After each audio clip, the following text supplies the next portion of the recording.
Well, everybody likes me to greet you with, well. So, yeah, got it all right in the introduction. We're gonna finish this today.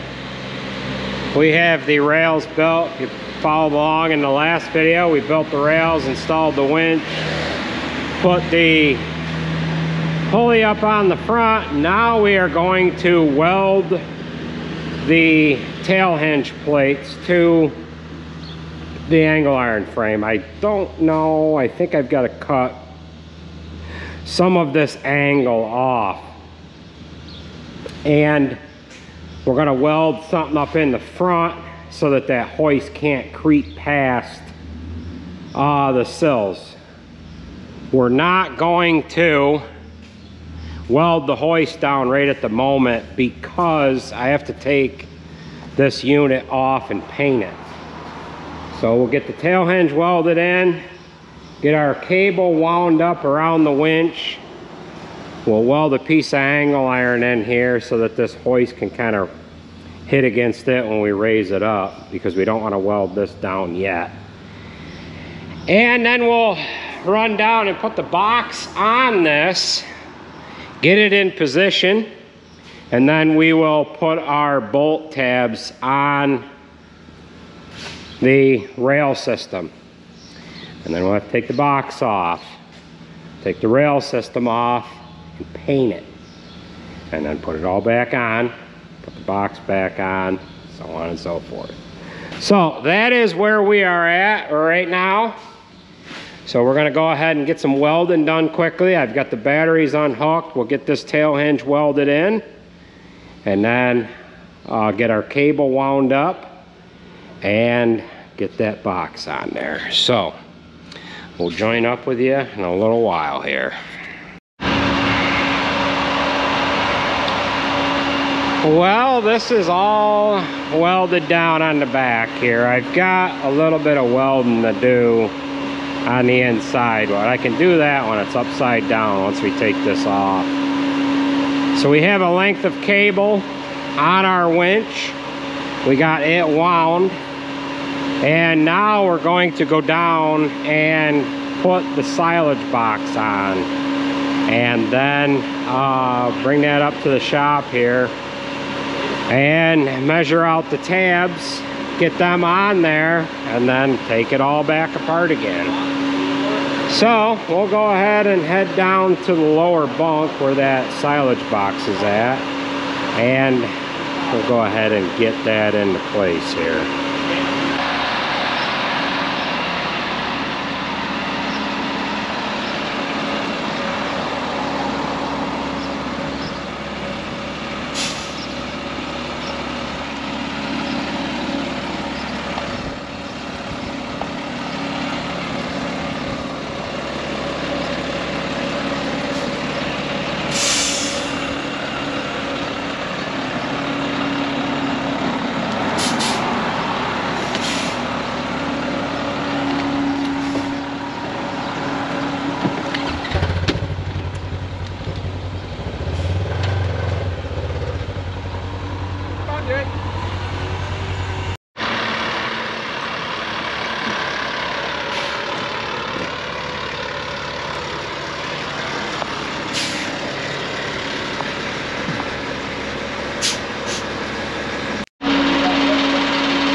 Video for just a brief moment. Olight's having another one of their sales, and you know I like to kind of explain to you guys what they have going on in their current sale. They wanted to send me a couple of lanterns. I said I really have no use for them, but what they did send me is the Warrior Mini 3. That's this green one here. Looks like a nice light. They have several different versions of these. They just keep naming them something different. Again, all of these lights that I'm going to show you, they all have a magnetic USB charger, and the battery life is absolutely phenomenal. One that I carry with me all the time is the Seeker 3. I've had this for a couple of years now, and I use the plastic clip-on belt case for it. It is handy. I can get it out, check something, put it right back with one hand. Another light that I use all the time, I carry it with me every day. This one here is the S1R Baton. This little guy here, again, magnetic charge on the base. I can clip this to my hat. You can leave this light on your hat all day and you won't even know it's there. It's real handy. I use it most every day. Now, a light that they sent me back last month is the Seeker 4. This is kind of a combination of both the small orange one that I carry in my pocket and the Seeker 3. It's quite a bit smaller, but it's large enough to hold on to if you just carry it in your pocket and you want to inspect something, what have you. Another thing it has on it is a UV light. For those of you that are in the refrigeration business, it might be handy for finding leaks and coolant lines and what have you. And for those of you that can't trust your girlfriends that go out at night, you can inspect them when they get home. One other light that they sent me a while ago too is this Paron 2.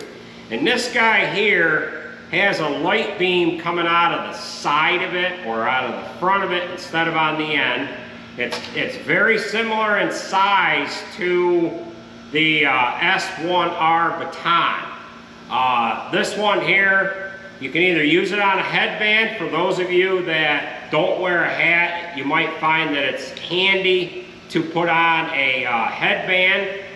You can rotate the beam around when you have it on your head, but it's just something that you got to carry this headband with you. They do have a larger version of this. They have a Paron 1 or something like that, and that's about as big as the Seeker 3. Click on the link in the description. Every month they have sales running anywhere from 30 to 40% off on featured items. It's not the same lights every month. If you find something you like on there that's not in their sale, wait till next month. Or if you do decide to purchase it right then and there, if you type in Andy FFF in the discount code box, you'll get 10% off of non-sale items. So I just wanted to bring that to your attention. I check in with you guys once a month to explain what they have to offer for that particular month, and we'll get right back to the video.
Okay, we've got the box on there. However, I need to cut just a little bit off of my angles in the back. I'm going to cut 4 inches off of each side. I wanted to keep that at the maximum length that it needed to be, so that when you pull the body on, the body will deadhead on those rails. And we had that, but we've got a little bit of a gap between the cab and the box that we could fill in, and it's going to, yes, make things a little better. So we'll go ahead and get this marked, pull the plasma cutter out here, and get this cut. Now, I don't want to hear about any Karens giving me a lecture about how I should not be underneath that. It's not gonna go nowhere. It can't go nowhere. It's gonna fall to here. That's it. All right? Okay. So we have the box setting in place. We have cut 3 flat bars that are gonna go from one side to the other. And that's gonna be our bolt tabs to bolt the box to the rails. We've got one there, one in the middle here, and then one towards the front. All we're gonna do is we're gonna run a flat bar from one side here to the other. So we're gonna use the Vevor mag drill for this. We have used this drill on all of the drilling on this truck except for, I'm gonna say, 3 holes. I drilled an 1.5 inch hole in the drawbar with the Milwaukee drill, and we drilled 2 5/8 holes in one of the hoist brackets, I believe, just to kind of demonstrate the speed between the 2 drills. If you recall in the last video, we ended up moving the handle from the left side of the drill to the right side of the drill. The switches are on the left. Just gonna turn that on. We're gonna drill a 27mm hole. This bit came with the drill, and Jacob is going to go ahead and get things drilled. So this is the largest bit that comes with the kit, and 27mm is the same as like 1 1/16 or 1 1/8. Keep that spraying the whole time. Vevor is going to send me a variable speed drill as well. They sent the wrong one, and we're kind of waiting for that to come, but it ain't gonna make it for this job here, so.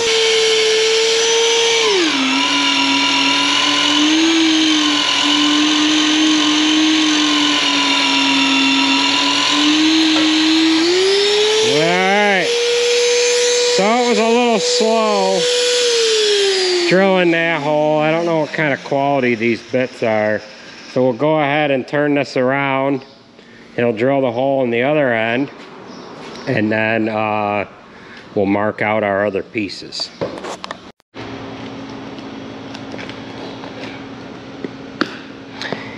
Well, we got almost 6 holes drilled, and this bit is dull. This is the bit that came with the drill. I ended up picking a set of these up the other day, so I've got a brand new one here. Probably made by the same damn company, but this brand is, you know, Gestuous annular cutters. So we'll go ahead and stuff this guy in there, see if this makes the difference. But he was drilling down through, and it's like it hit a brick wall. Huh. Just stopped, didn't go any further. So the only other thing he could have going on here is he might have had the steel get too hot. And if that's the case, it might be kind of hardened, and it might not drill through.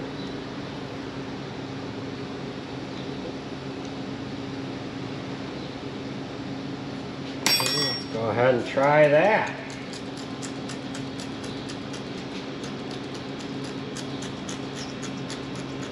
Need some more of this stuff.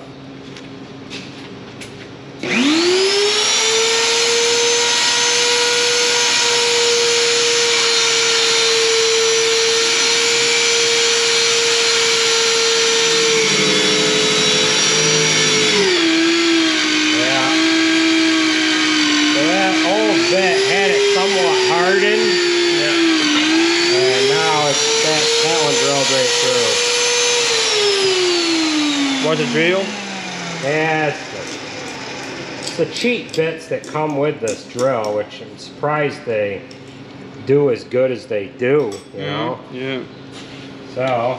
Well, what do you think? Almost 6 does good or not? Yeah, it is what it is. So we have 3 of these bars done now. I've got 1 welded into place. We'll come back through and bolt the middle one and the rear one on. We'll get them done, and then we can pull this box off, pull the rail assembly out, get ready to paint it, right? So we can bolt that one in now. Well, we have our flat bar mounts in place. Now what we're going to do is we're going to take this silage box back down to the bunk, slide the box off, bring the rail system up, take the rail system off the truck, and we've got to weld on the rubber cushion. This rubber cushion is going to go on the sill in between the hoist mounts and whatever here to set on the truck frame. So we're going to get that done, and then we can start throwing some paint on this. So we'll go down and slide it off, bring it back up, pull it off. Yeah.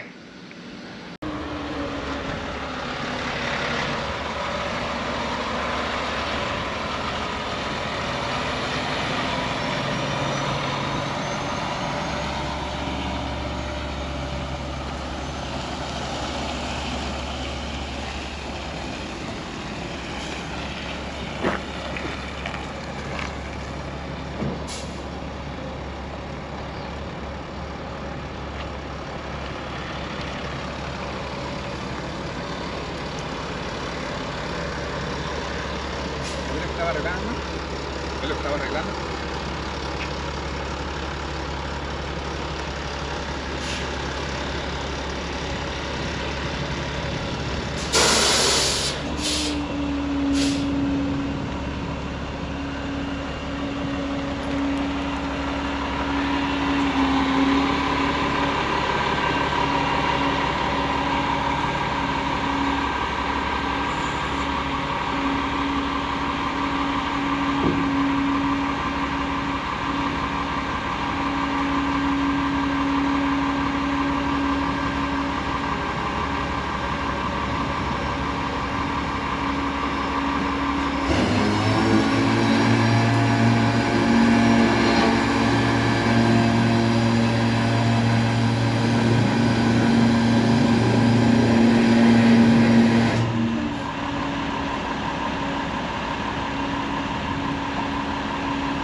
can be close.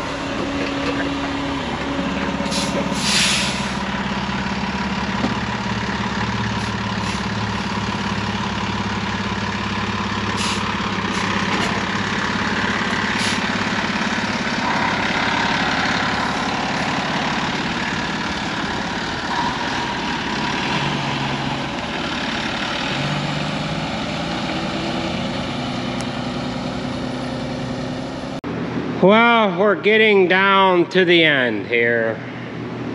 And just ended up flipping this over. Did some welding underneath, and I put the rubber cushion pads on that go between the slide rail and the truck frame.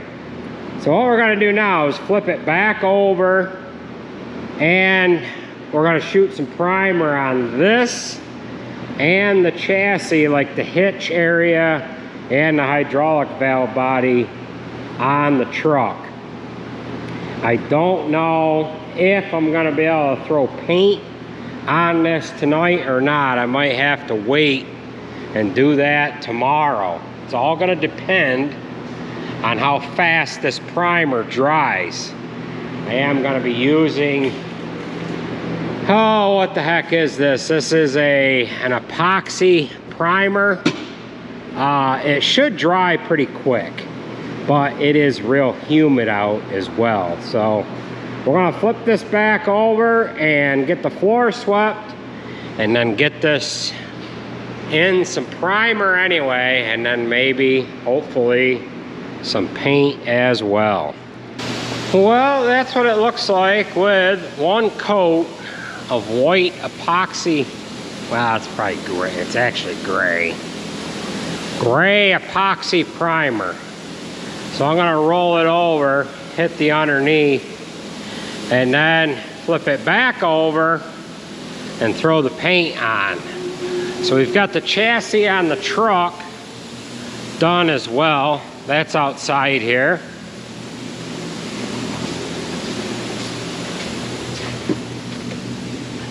Got all of our hydraulic fittings covered up, and that's what it looks like with the epoxy primer on the truck frame. So we'll go ahead and flip this frame over and get the bottom side. In case you're wondering, 2 plastic barrels are almost as strong as 1 metal barrel.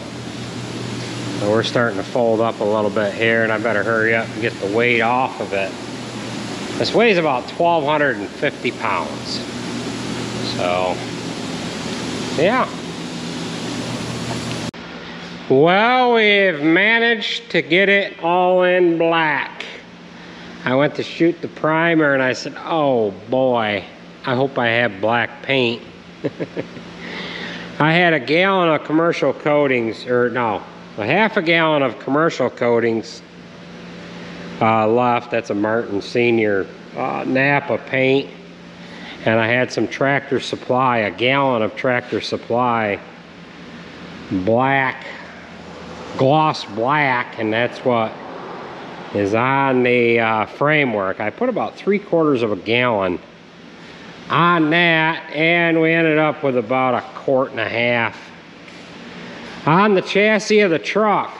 So we'll join up with you guys tomorrow. We'll let this set, let it dry.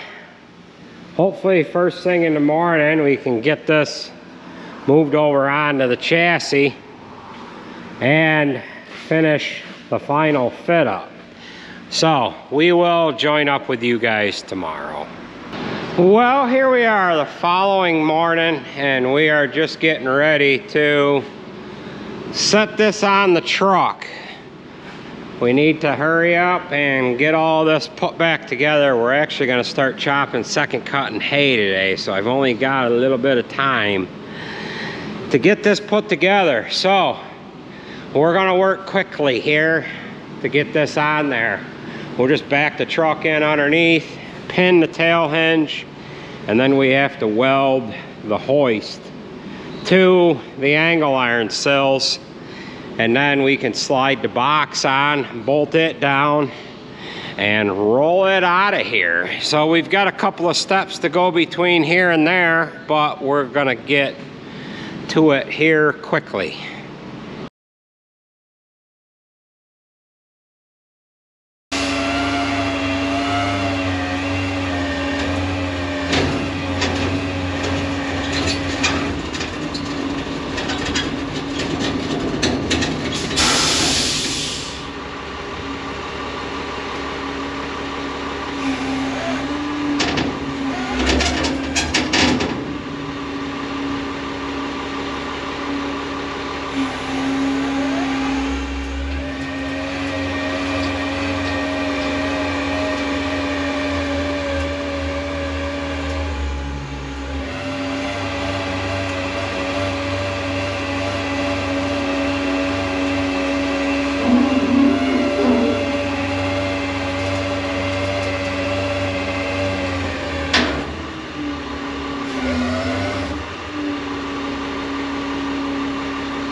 Well, we have this all done and ready to go. So when we were pulling this body on, this front mount here got caught up against this frame piece, and what I did is I just ground off a little bit of the bottom so that it had a little bit of a ramp so it would pull itself up on there. But we've got it all ready to go. So what we're gonna do is we're gonna take this truck with us over to the farm that we're chopping at, and my uncle's gonna grab it from there because they are right in the area. They are actually filling that bunk over at that farm. So rather than him drive all the way over here to get the truck, we're headed that way anyways. We're gonna go ahead and roll out here. So we ended up putting some decals on here to identify what all of our activities are for each lever, and we will hit the road here, right, Bob? So I got Merger Man with me here. Bought himself a 3/8 drive, or is that 1/2 inch? 3/8 drive impact from Harbor Freight. He uses that on the Merger. So we're just gonna roll on out here. This is our console, and it has all of the toggle switches in it. I talked to my uncle, told him what we did as far as putting a console in here opposed to putting the toggle switches up above. He said he kind of likes them up there, so if it's something he wants us to change, we could change it and put them up there. This console could come out. We only have a hole drilled in that floor pan there, that cover that goes over the top of the transmission so we could get another cover and put the toggles up in there. But we'll see how he likes where those are at. So we'll giddy on up here. It's gonna be 96 degrees today. This truck runs nice, doesn't it? AC blows nice and cold. I do have to tell them that there's not much fuel in this, being that it has come from the dealership.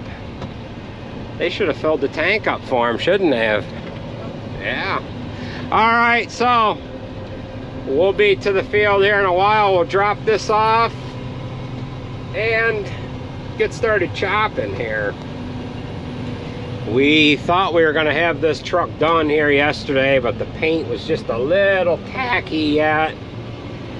And he wasn't trucking anything yesterday, so it worked out to hold off until this morning to get her rolling. All right, folks, we'll catch you later.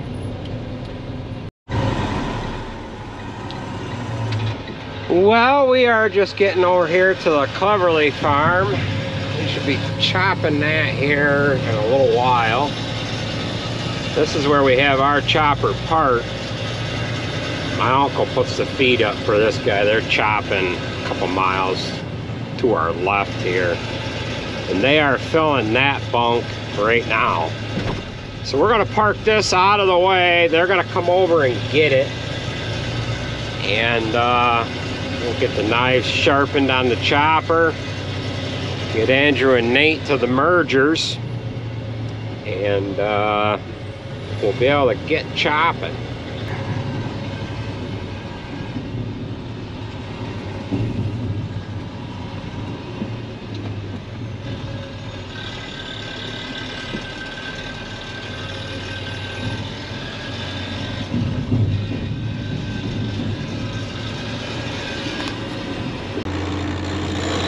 Well, they should be over here in a little while to grab this. One thing I did want to point out, somebody commented on how low the hydraulic hoses were mounted.